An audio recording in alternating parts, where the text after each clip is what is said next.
Friends, నేను కొబ్బరన్నం చేస్తున్నాను. సింపుల్గా అయిపోతుందమ్మా. ఏం లేదు, బియ్యం కడిగేసి మనం ఎన్ని బియ్యం కడుక్కోవాలంటే అన్ని బియ్యం కడిగేసేసి గ్లాస్తో కొలత తలగొట్టి వేసుకుంటాం. మీకు ఎన్ని గ్లాసులు అయితే అన్ని గ్లాసులను. ఒక గ్లాసుకు ఒక కొబ్బరికాయ సరిపోతుంది. ఇలా ముక్కలు కోసుకోవాలి. ఇది నేను గ్లాసున్నర చేస్తున్నాను. ఇది 3 చెక్కల ముక్కలు, కొబ్బరికాయ ముక్కలు. అవేమో మిక్సీ కొట్టేసేసి ఇంకా ఇలాగా పాలు తీస్తాం. పాలు తీసేసి వడకెట్టేసాను. పాలు తీసేసి పక్కన పెట్టుకుంటాం. ఈ గ్లాస్తో గ్లాసున్నర వేసాను బియ్యం. దీంట్లో కావాల్సింది అల్లం వెల్లుల్లి పేస్టు, యాలక్కాయలు, లవంగాలు, దాల్చిన చెక్క, నెయ్యి. మన ఇష్టం, నెయ్యి కావాల్సినంత వేసుకోవచ్చు. ఈ పేస్టు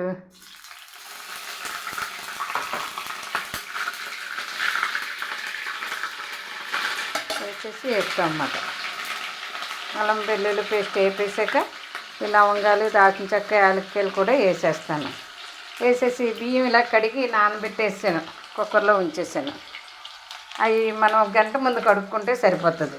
రైస్ కుక్కర్లో నేను వండుకోవచ్చు. 4 గ్లాసులు అయితేనే. నేను గ్లాసున్నరే కదా, పని అమ్మాయి కదా ఇవ్వాలనేసి పెట్టాను.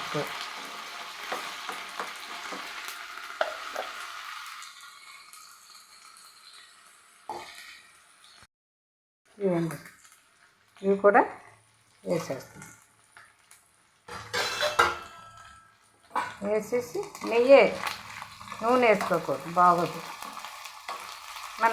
మన ఇష్టం. నెయ్యి అయితే వేసుకోవచ్చు ఎక్కువ.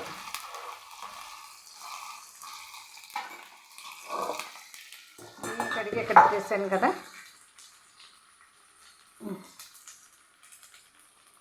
ఈ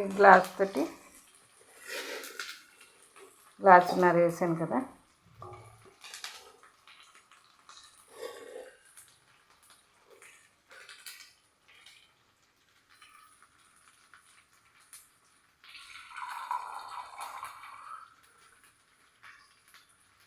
గ్లాస్ బియ్యానికి 2 గ్లాసులు నీళ్ళు వేసుకోవాలి. పాలు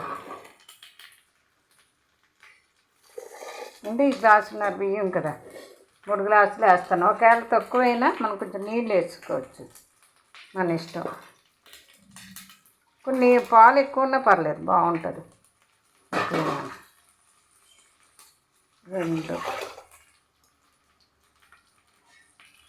వేగేలోగా ఈ బియ్యంలోని ఈ పాలు వేసేస్తున్నాను. అన్నీ చేసి మీరు ఎక్కడికైనా బయటకి షికారుకి వెళ్ళినా రైస్ కుక్కర్లో పెట్టేస్తే ఈ పాలు ఉన్నాయి వేసేస్తున్నాను. ఒక గ్లాసు బియ్యానికి ఒక కొబ్బరికాయ. చూసారు కదా, మిక్సీ కొట్టేసాను. ఇందులో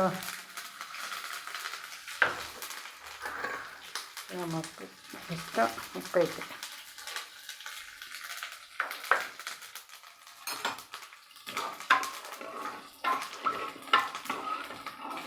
అవి ఇందులో వేసేసి నేను కుక్కర్ ఆన్ చేసేస్తాను. చాలా సులువమ్మా, పెద్ద కష్టమేమి ఉండదు. ఎంతమంది వచ్చినా చేసుకోవచ్చు. పెద్ద కుక్కర్లో అయితే ఒక రైస్ కుక్కర్ అయితే 5 తినవచ్చు. 4 పిల్లలు బాగా తినేవాళ్ళు అయితే 4. ఇదమ్మా ఏపిని ఇందులో వేసేసాను. వేసి ఇలా కలుపుకోవడమే.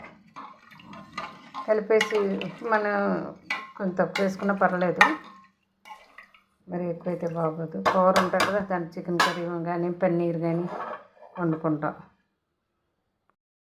తిట్టేసాను. విజిల్లు మామూలే, అన్నం రైస్ ఎలా వండుకుంటామో అలాగే 3 విజిల్లు వచ్చాక కట్టేసేయండి. మరి ఐలో చిన్న పొయ్యి అయితే ఐలో పెట్టుకోవచ్చు. పెద్ద పొయ్యి అయితే కొంచెం లో ఫ్లేమ్లో పెట్టుకుంటాం.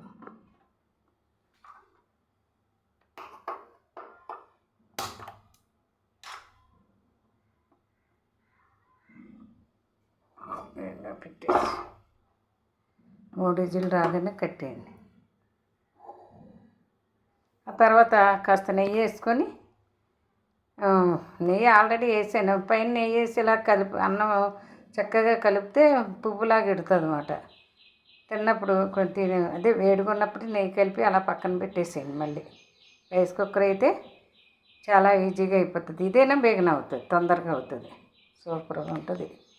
మా పిల్లలు వచ్చినప్పుడల్లా వాళ్ళకి బిర్యానీలు వేయవచ్చు, దమ్ బిర్యానీలు అయినాయి. మా అమ్మాయి వచ్చినా మా అబ్బాయి వచ్చినా ఈ కొబ్బరి అన్నం ఇష్టంగా తింటారు వాళ్ళు. మా కోడలు దమ్ బిర్యానీ వండేస్తుంది, మా అమ్మాయి కూడా వండి, నాకు రాదు. ఈ కొబ్బరి అన్నం వండుతాను. మా మేనగాళ్ళు కూడా అత్తయ్య నేను వస్తానన్న కొబ్బరి అన్నం వండు, రాసుకోడి వండు అంటుంది. రాసుకోడి వండే విధానం మీకు చూపించానులేండి, సులువుగా అయిపోతుంది. ఇలాగ అయిపోయింది కొబ్బరి అన్నం. ఇంకా నెయ్యి వేసుకుంటే ఇంకా బాగుంటుంది. నేను తక్కువ వేసానులే, ఇంటికి ఎక్కువ తినకూడదన్నారు నాకు.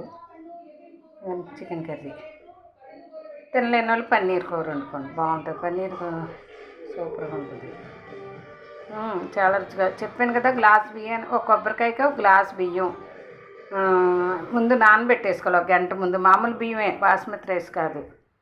నానబెట్టేసుకొని పక్కన పెట్టుకొని రైస్ కుక్కర్లోనే, ఎక్కువ మంది అయితే రైస్ కుక్కర్లో ఆ బియ్యం నానబెట్టేసేసి ఒక గంట ముందు ఏమో ఈలోగా రాత్రి మనం ముక్కలు కోసుకొని పక్కన పెట్టుకొని పొద్దున్న లేసి మిక్సీ కొట్టి పాలు తీసేయాలి. గ్లాసుకి 2 గ్లాసులు, బియ్యాన్ని బట్టి 2 గ్లాసులున్నర వేసుకున్న, మామూలు బియ్యం కదా బాగుంటుంది. 2 గ్లాసులున్నర వేసుకోండి. పాలు చల్లకపోతే కొన్ని నీళ్ళు వేసుకోవచ్చు. ఇంకా ఎక్కువ మీద ఒక కాయ ఎక్స్ట్రా వేసుకున్నా పర్లేదు. 4 గ్లాసులు బియ్యం అయితే 5 కాయలు వేసుకుంటే ఇంకా రుచిగా కమ్మగా ఉంటుంది.